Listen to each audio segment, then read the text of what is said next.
Vendredi 30 novembre 2012, au Viva de Viricelle, je me trouve avec Alain Bert. Bonjour. Bonjour. Alors ce soir, vous chantez à Viricelle un spectacle en compagnie de votre fils Gaëtan et Oui, de Michel Grange. oui, Un spectacle complètement consacré à Léo Ferré. oui. Bah oui, faut dire que bon, la façon dont nous avons débuté avec Michel, nous avons des similitudes de départ. C'est-à-dire qu'en fait, bon, on est toujours influencé par les gens qui nous précèdent, évidemment, même s'ils nous précédaient de pas énormément. Hein. Je veux dire que c'est quoi, c'est deux générations, même pas. C'est quoi, c'est 20 ans, 30 ans. Ouais, un peu plus, ouais. Ouais, ça fait presque deux générations.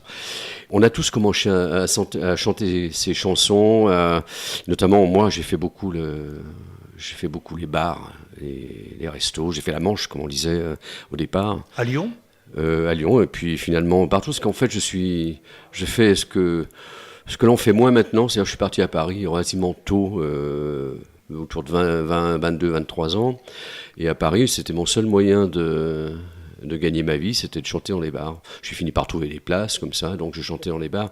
Et ces chansons, c'est ça qui est extraordinaire chez Léo, c'est qu'il y a un côté, il y a à la fois l'aspect lyrique, poétique et populaire. Et ça, pour arriver à réunir ces trois trucs-là, il n'y a pas beaucoup de gens qui arrivent à faire ça. Et alors, puis dans son répertoire, il y a vraiment pas mal de choses. On s'était un peu branché enfin moi surtout, sur les premières chansons en fait, hein, sur les chansons des années 50, fin des années 50, bon un petit peu après aussi, mais il y a, avant qu'il commence ces choses tout seul, par exemple, bon il y a des chansons magnifiques, claires, compréhensibles. Quand je dis populaire, ça veut dire que tout le monde peut entendre, et en plus, comme musicien, c'était très bon musicien, très bon mélodiste. Donc du coup, ça fait un type absolument incroyable, quoi, qui fait qu'influencer les gens qui suivent, quoi. À l'époque où il portait encore ses lunettes. Oui, oui, ah, oui. Après, Madeleine l'avait un petit peu redressé et il l'avait mis sur rail. Ah oui, il a complètement changé. Quand on regarde les photos des années, début des années 50, même fin des années 40, je crois, il commençait en cabaret. C'est pas le même mec. Voilà. Après, il a commencé à exploser. Ouais, ouais. Vous êtes monté à Paris, c'était pour chanter ou c'était pour faire le comédien? Les deux.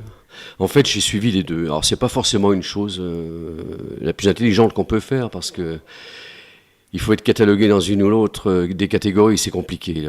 La vie du spectacle, le monde du spectacle est compliqué. Mais moi, j'avais envie de faire les deux, la chanson et le théâtre. En fait, au départ, évidemment, je chantais puisque c'était mon moyen de gagner ma vie. Ensuite, par audition, je suis rentré dans les troupes, dans les compagnies et j'ai joué, quoi. Mais disons que dans un premier temps, c'est surtout la chanson qui m'a, parce que j'ai fait La Fine Fleur, par exemple. En plus, je l'ai fait au mois de mai 68, avril-mai 68. Donc ça a été la cata. J'ai gagné le concours, hein, mais la fin du concours qui avait lieu à Bobino, enfin la consécration, on va dire, du débutant, avait lieu à Bobino, et à Bobino c'est le 13 mai 68, je crois, quelque chose, 11 ou 13 mai.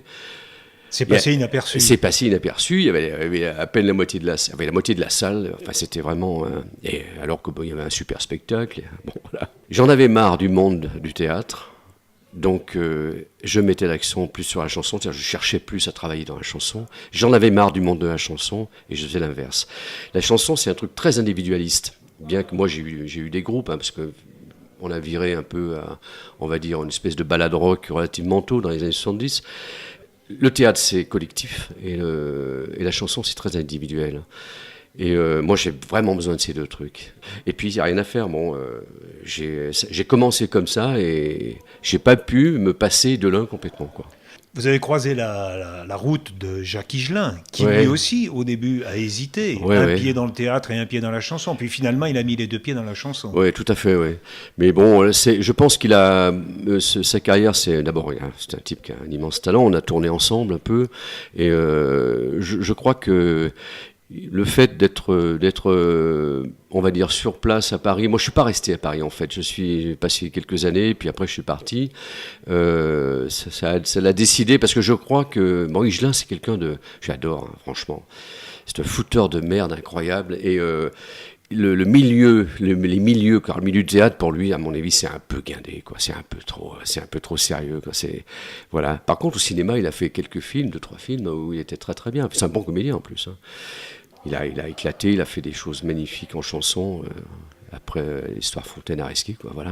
Vous le revoyez encore Non, on se revoit plus parce que bon, c'est compliqué, hein, c'est comme la Villiers, je veux dire, les gens, Thiéphène aussi, c'était des copains, mais la vie étant ce qu'elle est, c'est compliqué. Puis quand même, j'ai fait plus de théâtre, je suis redevenu vraiment comédien, quoi, du coup. Vous avez fait quand même 6 albums, 6 CD. Ouais. C'est pas des CD en fait, on en est encore, comme dit mon fils, Gaëtan, quand il était plus petit, il me disait c'est quoi ça, c'est quoi ces disques, c'est quoi. Il comprenait pas qu'il puisse y avoir des disques en vinyle. Et ouais. Donc il n'y a pas de CD. Non, alors, hélas, il y a toute pas eu de une partie. transposition. Non, en fait, c'est parce que j'ai pas passé assez de temps pour essayer de produire quelque chose, parce que j'avais la matière, hein, j'ai la matière à faire peut-être encore. 3 ou 4 CD, hein, en fait. Mais bon, voilà, c'est comme ça, je chante moins. Il faut chanter, il faut vendre. Les disques, on n'en fait pas si on ne vend pas, quoi. Hein, voilà.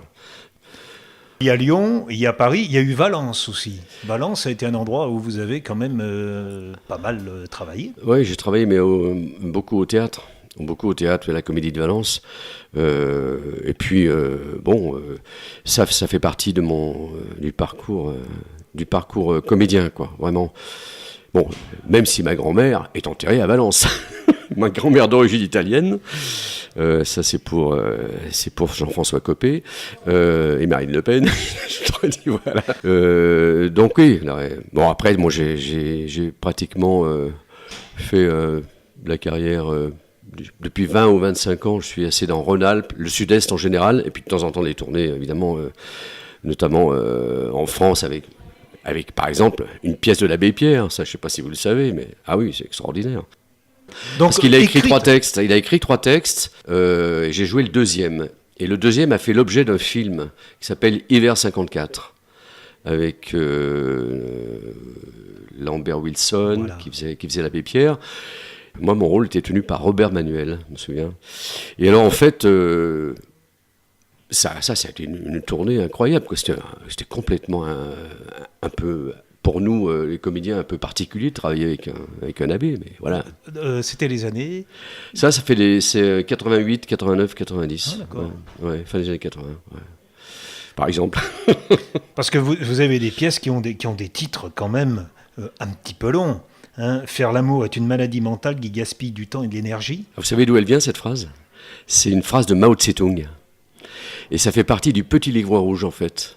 D'accord. Et cette pièce à laquelle vous faites allusion, qui est une pièce de Fabrice Melchior, c'est l'histoire de 3 flics en uniforme, à la dérive un peu, chacun avec ses problèmes, de 3 générations différentes. Et vous faisiez l'ancien qui était très amoureux. Voilà, qui était celui qui venait de prendre sa retraite et qui passait son temps sur les annonces internet de relations par réseau social, quoi.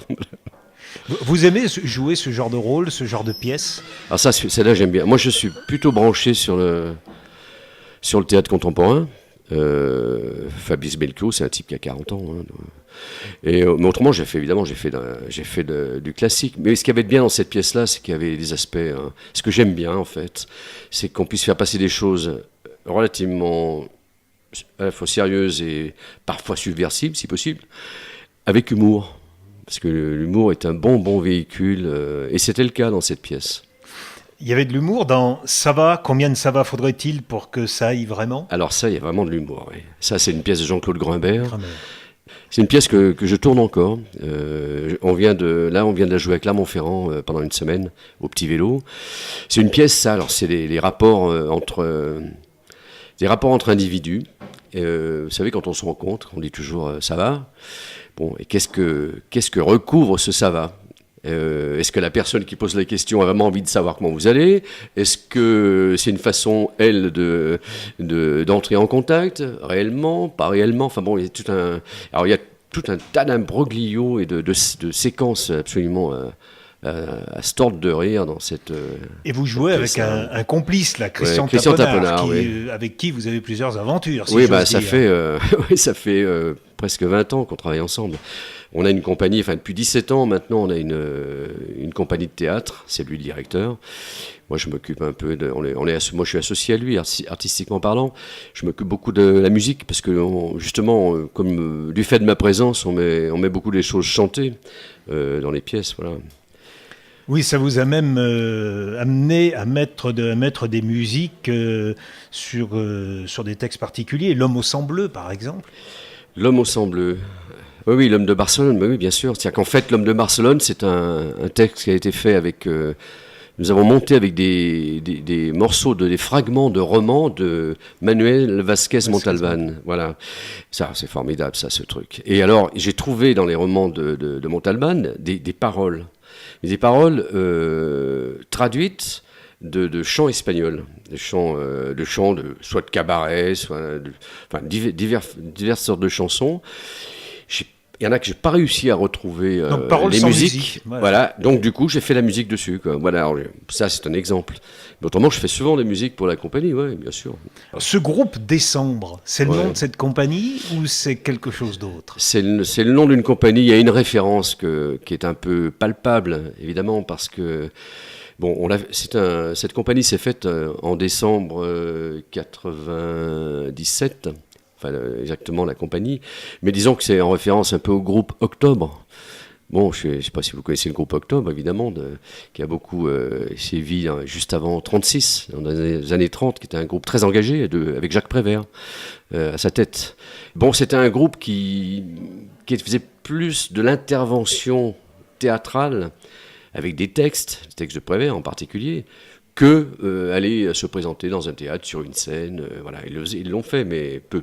Et nous, c'est une référence pour nous. C'est-à-dire qu'en fait, d'une part, on s'intéresse au théâtre contemporain, et d'autre part, on s'intéresse aussi à comment le faire, où le faire, quels sont les problèmes que ça pose, quel public, comment on se comporte quand on est dans l'institution. Est-ce que l'institution, c'est intéressant ? Est-ce que c'est pas embourgeoisé ? Est-ce qu'on revient pas à une situation des années 40 avec Villard ? Enfin, vous voyez, voilà, on se pose tous ces problèmes-là. Donc, du coup, le nom de la compagnie est est une référence à ce groupe militant, quoi. Parce que vous êtes intervenu même dans des entreprises. Ah oui, bien sûr. Oui. De toute façon, moi, j'ai tout fait. Hein. J'ai chanté vraiment de partout, d'une part, et joué de partout. C'est vrai que j'ai beaucoup... bon, j'ai travaillé aussi avec un copain qui était dans une commune communiste de Lyon qui s'appelle Bruno Carlucci, qui lui était très spécialisé dans les pièces de gauche, tout ça, Brecht. J'ai beaucoup joué du Brecht. Ouais. Et puis, par exemple, aussi au Théâtre des Ateliers à Lyon, c'est un théâtre où on fait beaucoup de théâtre contemporain, relativement quand même... engagé, on dit plus ça, hein. on dit ça comme ça, mais disons qu'il s'attaque à des problèmes contemporains importants, même si ça doit défriser le bon public du théâtre. Bon, vous craignez pas d'aller vers les grands auteurs, comme on dit, les auteurs classiques, Beaumarchais, Courteline, même Shakespeare, Racine. Ouais. Vous y allez en traînant des pieds ou vous y allez volontiers dans Non, alors j'ai découvert, non, ça dépend ce que c'est. Bon, en ce qui concerne je suis pas très Molière, moi, par exemple. Par contre, j'aime Shakespeare et j'ai découvert, il y a longtemps, mais Racine. Moi, j'avais pas fait de tragédie avant qu'on me le propose. Et j'ai joué dans Phèdre et dans Iphigénie. J'ai fait 2 tragédies et j'ai découvert incroyablement la musicalité de Racine. Et c'est incroyable. Il écrit presque comme un musicien.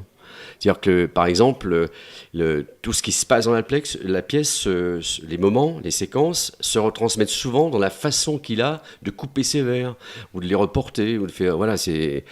Mais ça, j'aime bien, ça ne me déplaît pas. C'est pas ce qui me plaît le plus, mais bon, j'aime bien. C'est la musique là qui vous, c'est le musicien qui. Ouais, qui trouve son. De toute façon, il y a de la musique dans l'écriture, de toute manière. Ça, c'est vrai.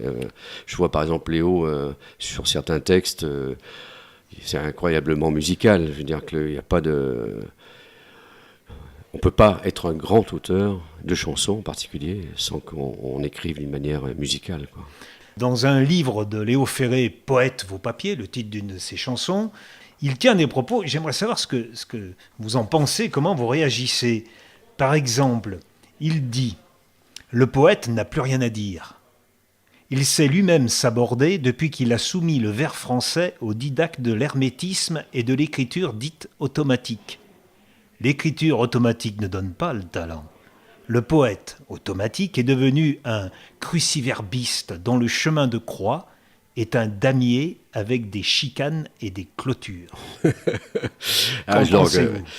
pense que je vois très bien ce qu'il veut dire par là. C'est-à-dire qu'en fait, moi je suis sensible à ça aussi. Ferré était sensible au milieu, au salon, au milieu d'élite.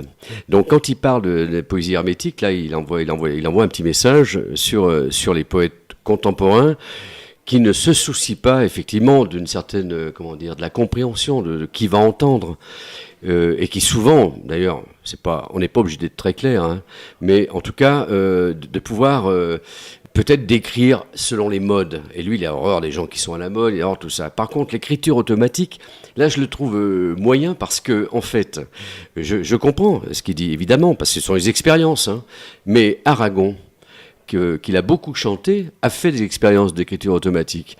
Et là, alors, moi que ça soit une pierre dans le jardin d'Aragon, mais Aragon a une écriture extrêmement musicale aussi. Plutôt, lui, il a pris plutôt tout l'aspect classique de l'écriture d'Aragon. Mais voilà. Mais je comprends que la modernité, quand elle ne s'explique pas, quand il n'y trouve pas une certaine évidence, il la combat. C'est sûr qu'il trouve ça complètement nul.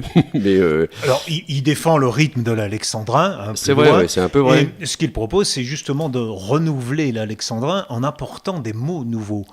Oui, c'est vrai, absolument. Mais lui, en ce qui concerne, je pense qu'il est classique, mais je trouve que là, à la limite, il se juge plus classique qu'il n'est. Parce que il est capable de versifier magnifiquement, mais il est aussi capable de ce qu'on appelle les vers de Mirliton, de faire des vers de Mirliton, mais c'est-à-dire ça rime plus ou moins. Là, en chanson, on pratique ça tout le temps.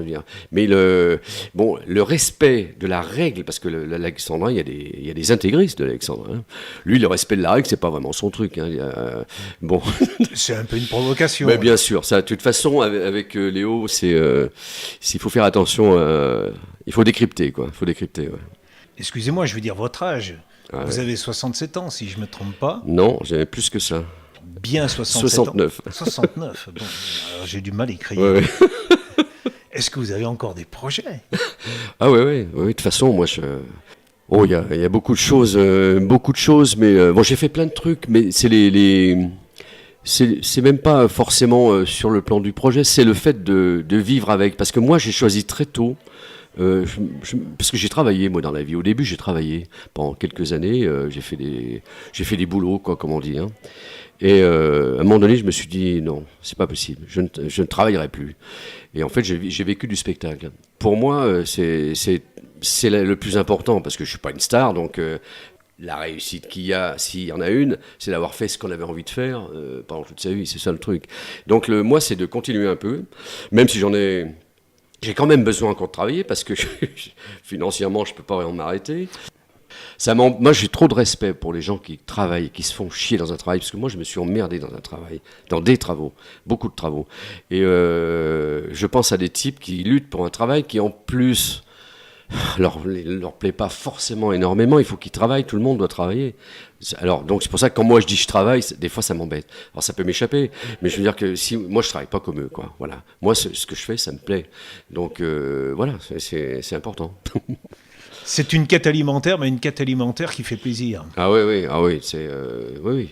Je peux pas dire. Moi, j'ai fait je sais à peu près ce que j'ai voulu. Bon, après au théâtre, on est soumis à pas mal de contraintes. Bon, c'est des fois emmerdant. Mais en même temps, non, il n'y a pas de comparaison. Même si je ne suis pas riche, je préfère, heureusement que j'ai mené cette vie-là, plutôt que, je sais pas quoi, moi, être dans une entreprise quelconque. Moi, j'avais besoin de ça, je l'ai fait, quoi. Voilà. Vous êtes fier, en tant que papa, de Gaëtan? Alors là, même... Il n'est pas là, profitons-en. Oui, je peux lui dire. Ouais. Ouais, je suis sur le cul, même. Incroyable. C'est incroyable. L'évolution de ce garçon... Bon, très tôt, hein, il avait 11 ans. Hein, donc, et vous l'avez vu venir, ça? Ah oui. Alors, on l'a même, de temps en temps, on l'emmenait avec mes musiciens quand il avait 12 ans. La première fois qu'il est monté sur scène, il devait avoir 12 ans.